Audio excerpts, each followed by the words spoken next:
They like to pound the ball. You guys have had your hands full with a couple of running backs so far. How do you feel like you match up with Baylor? I like it because it's similar to ours, because with the fronts they have linemen with stretch, and I like to run stretch. So if I can skip through some gaps and get some good plays in the backfield, penetration, I always try to make them cut back, but hoping my man's there to help me. When you look at that, back on that Texas game, how difficult was Bijan Robinson and that offensive line? We started out pretty rough, but after a while, you see we came together a little bit, start stopping the run, letting less yards get game between them, because he's a good runner. He's a good back for real. And then as a unit, you guys only gave up 3 points in the second half. Can you look at that film and say, all right, we've had some success, now we're going to roll it over into the next week?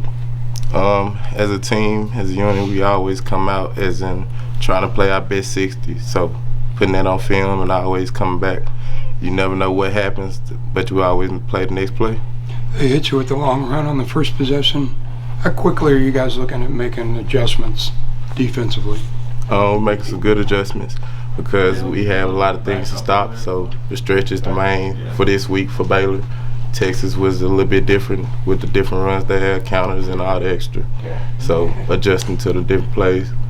I'm wondering if you can take us through just this span of emotions that you've experienced after a loss and the anger that goes along with it, and then putting it behind you and moving on. That's probably the toughest part because we never know what happens. But when you experience a loss, it always have a little burn in your heart. So it put an extra chip on your shoulder because you're going to every week thinking you're going to win. Being one of those, the daily process, so we keep moving. And you guys are underdogs this week. What kind of chip on the shoulder does that give you? That's our main goal. We beat underdogs regardless because of our names, but at the same time we come to play. Thank you.